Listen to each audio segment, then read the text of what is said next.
नमस्कार, मैं हूं आपके साथ राखी लांबा और आप देख रहे हैं न्यूज एक्सप्रेस। तो इस बार प्रियंका गांधी ने इतिहास रच दिया और ऐसी जीत हासिल की कि प्रधानमंत्री नरेंद्र मोदी भी हैरत में पड़ गए। वायनाड से सांसद चुनी गई प्रियंका गांधी ने जब सदन में शपथ ली वायनाड सांसद के तौर पर, तो ऐसा हो हल्ला हुआ कि सभी सोचते रह गए, देखते रह गए और ये कहेंगे कि डर गए कि आखिर प्रियंका गांधी, जब उनकी शपथ के वक्त इतना हंगामा है तो जब सदन में दहाड़ेंगी तो कैसी तस्वीर निकलकर सामने आएंगी। हमारे साथ हमारे सहयोगी मौजूद हैं। आमीन जी, जिस तरीके से प्रियंका गांधी ने शपथ ली, हो हल्ला हुआ, इतना कहने के बाद ही कि मैं प्रियंका गांधी शपथ लेती हूं और उनके हाथ में था संविधान, किस तरीके से देखते हैं आज की इस तस्वीर को? नहीं, ये इस तरह का शपथ ग्रहण या लोकसभा में अगर कोई नेता आया हो और इस तरह का हुजूम, इस तरह की जो है उत्सुकता कभी नहीं देखने को मिली। सुबह से ही जितने दिल्ली के जो है और दिल्ली से बाहर के जितने कैमरामैन हैं और दुनिया भर के जितने मतलब हर राजधानी में या हर देश में रहते हैं, वो सारे कैमरामैन, फोटोग्राफर, बड़ी बड़ी एजेंसियां जैसे एपी के फोटोग्राफर और इस तरह की बड़ी बड़ी एजेंसियां जो है, राइटर के फोटोग्राफर या वीडियो शूट करने वाले लोग, मतलब दिल्ली में इस तरह से हुजूम थे। जैसे ही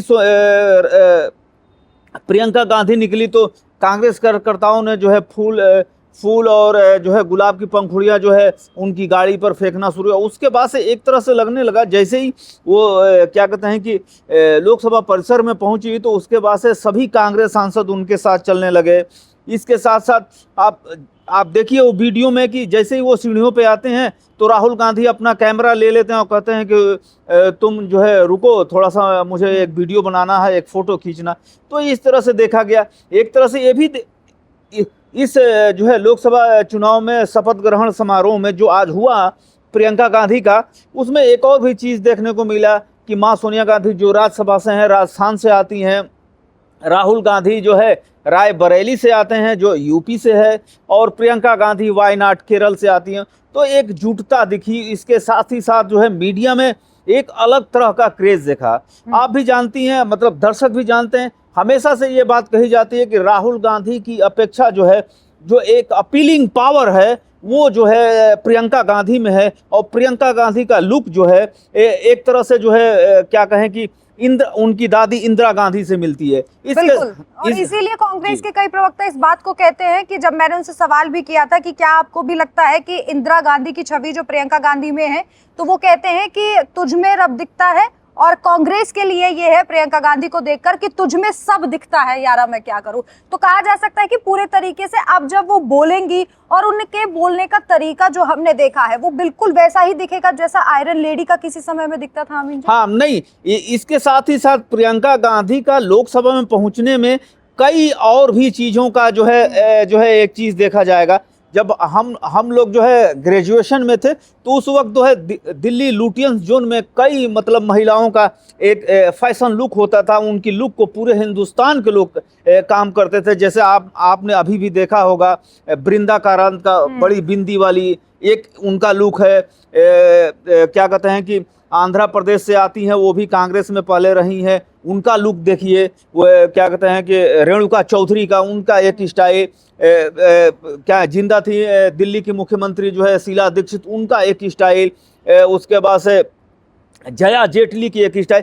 तो लुटियंस में कई खबरें एक चलती थी कि ये जो महिलाएं हैं वो जो है अपना फैशन जो है दिल्ली के कई बड़े मार्केट से आता है और इनका लुक ही पूरा हिंदुस्तान कवर करता है। मैं ये बात पुरानी बात इसलिए बता रहा था कि आज जो साड़ी का जो लुक था और जो लोकसभा का आप जो है स्ट्रक्चर देखें, जो अंदर का जो रोब है उसको आप देखें तो उसके कलर से मैच खाता है। लेकिन ये साड़ी जो है वायनाड और यानी केरल से वो आती है, उस साड़ी का भी एक चीज़ था, एक पहनावा था और एक उसकी अपीलिंग थी कि ये कहाँ से बनती है, कहाँ की लोकल ये चीज़ है, प्रोडक्ट है। इससे भी जो है आज पूरा हिंदुस्तान या कहें कि दुनिया भर के लोग जो इस बात को जाने, कई लोग तो अभी से लिखना शुरू कर दिए हैं कि इस साड़ी जो है कहाँ बनती है, इसका क्या है। तो एक तरह से बड़े लोग जब चलते हैं तो उस पर एक्सपोजर तो बनता ही बनता है। और जब प्रियंका गांधी जैसा व्यक्तित्व हो जिनकी तुलना उनकी दादी से की जाती है, तो मुझे लगता है लोग और ज्यादा सर्च करते हैं और ज्यादा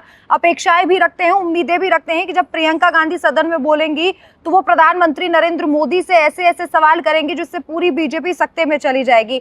आमीन जी, क्या ये भी कहा जा सकता है कि अभी तक तो सिर्फ राहुल गांधी के चक्रव्यूह से परेशान थे प्रधानमंत्री नरेंद्र मोदी, और अब जब प्रियंका गांधी सदन में सवाल उठाएंगी तो कहीं प्रधानमंत्री नरेंद्र मोदी इस बात पर सोचने पर मजबूर ना हो जाए कि मैं एक को तो संभाल नहीं पा रहा था, अब दूसरी उनकी बहन प्रियंका गांधी जो उनसे 4 कदम आगे बताई जाती है वो भी सदन में बोलेंगे? नहीं, नो डाउट 2024 के बाद से, जैसे मैं हमेशा कहता हूं, जब भी किसी मुद्दे पे दर्शकों से बात करता हूं तो मैं हमेशा कहता हूं कि मतलब कि लोकतंत्र में सत्ता की हनक या सत्ता की ताकत उसी के पास है जिसकी संख्या बल ज्यादा है।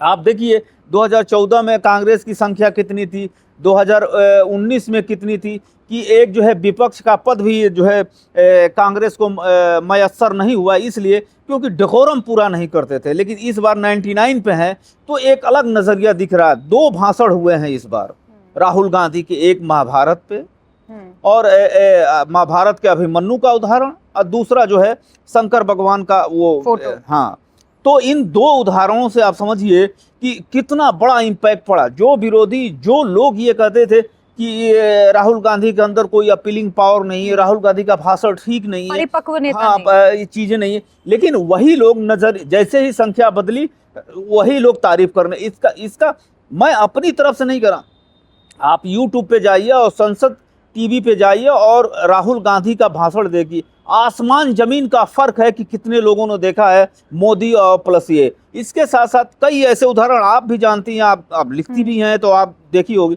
कम से कम 6 से 7 जो है बिल वापस ले ली। क्यों बिल वापस ले ली? क्योंकि ये राहुल गांधी या इनकी अपीलिंग पावर थी। अब तो मतलब कि प्रियंका गांधी आ जाएगी तो एक अलग ही नजरिया होगा।